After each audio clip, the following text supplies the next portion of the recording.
2020 was definitely a weird year for all of us, and I know this because I just saw a notification from the New York Times where they actually made a post about 2020 being a god awful year and how literally no one will miss it. And then the other day I see a commercial from Match.com about Satan matching up with 2020 and then like going at it. And it's funny because we have everybody here saying good riddance 2020, we won't miss it.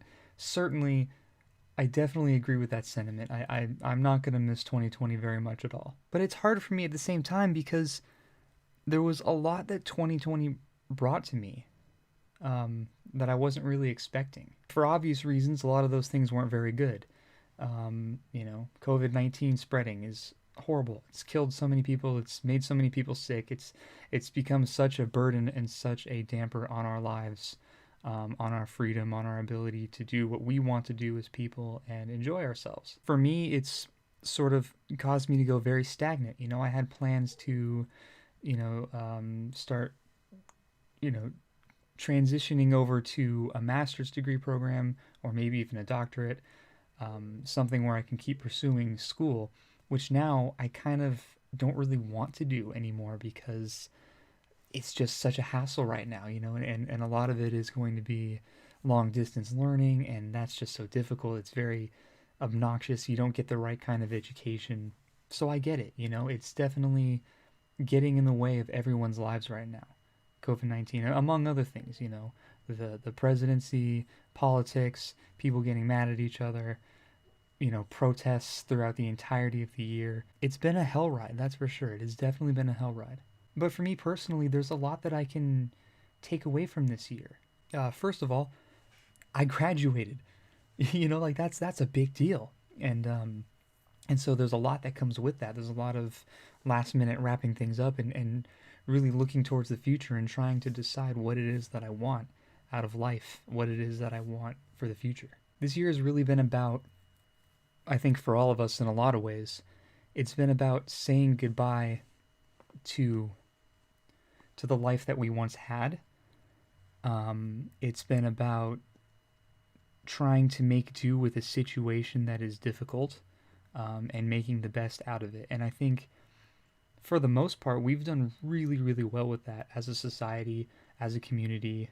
I think people in general have done really, really well adapting to this sudden stress and difficulty and burden that's been placed on all of us, and myself included. And I'm really proud of that. I really can honestly say that I'm very proud of myself, for being able to sort of stand up and take a step back for a minute. And that's been really important too, is just being able to have that space to be able to take that step back. For so long I lived a sort of a very day in, day out routine. I didn't really think about what I was doing with my life. I didn't think about the future much. I didn't think about who I was as a person or the actions that I made, the choices that I made, and the steps I was taking every single day that was slowly shaping who I was and who I would be in the future. And, for the longest time, I really just had a hard time with who I was. I didn't like who I was. And it was always so easy for me to get away.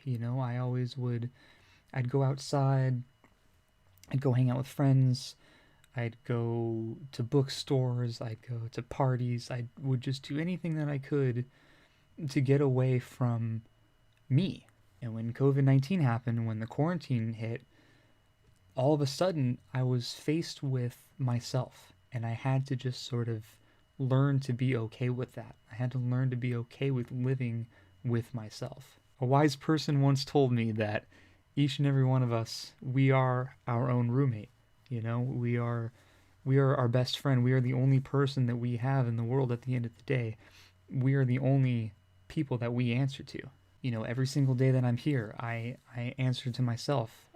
I talk to myself. I'm with myself always. And at first that was difficult, because if you hate your roommate, you sure don't want to spend a whole bunch of time with them all the time, every day. But I really learned to love myself. I really did. And I think that is so unbelievably important. And I think that 2020, as awful as it was, gave me one of the most important tools in my tool belt for my future. I think because of this newfound appreciation, love, and respect that I have for myself, I have this ability now, this hope that I never had before. You know, there's a hope on the horizon. There's a future now that I see, and I can see it very clearly, and I know what I want, and I want to get it. And I really genuinely believe, if it wasn't for this nightmare apocalyptic scenario that we're all going through, I don't know if I would have ever come to that conclusion. I mean, maybe I would have. I don't know. But you know, what I do know is that this year happened. I know that for a fact. This year definitely happened. And it's changed me in so many ways, um, both good and bad. Mostly good, though, which I think is nice. You know, I don't know how many people can say that about this year. Um, but for me personally, it's been very, very educational. It hasn't been good, you know, like it has. These have not been fun times. This has not been happy good days. Um, these are not days I'm gonna look back on and go, wow, boy, that was great. But I will look back one day and I'll go, you know, that was important. I'm glad that that happened.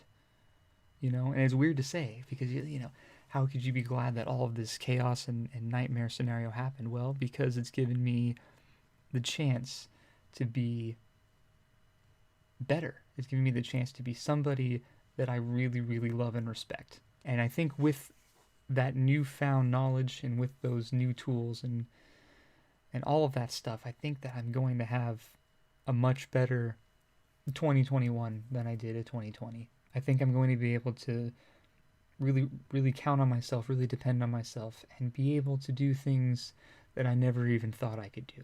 You know, graduating from college, getting a bachelor's degree, I didn't think I could do that, you know? I really didn't. I just thought I would just go into the workforce and, you know, toil away at some manual labor or, you know, get a job behind a desk at some, you know, programming company or something and that would be that. But I did something more than that. And I never even imagined that I could. And nobody in my family even imagined that I could. I was the first one to do that. I'm very proud of myself, and having that accomplishment under my belt is huge because it shows me that if I can do that, who knows what other dreams I can accomplish. So, that being said, I really sincerely hope that 2021 is good, not only for me, but for all of you as well. I really want us to do better, you know, as, as a species, as a people. We've already done pretty well with the crappy cards that we've been given, and I know we can do better. You know, we leave 2020 with a lot of despair, a lot of pain, and a lot of anger, but I think we're entering 2021 with a lot of hope and a lot of goodwill, and I think that things are really going to start changing soon. So here we go. The clock is counting down, and soon enough it will be 2021. And I really just wish all of you a very happy new year. I hope that everything goes great for you guys in 2021. Um, I'm going to try my best to make sure that everything goes great for me too. I'll see you all on the other side. Take care. Bye.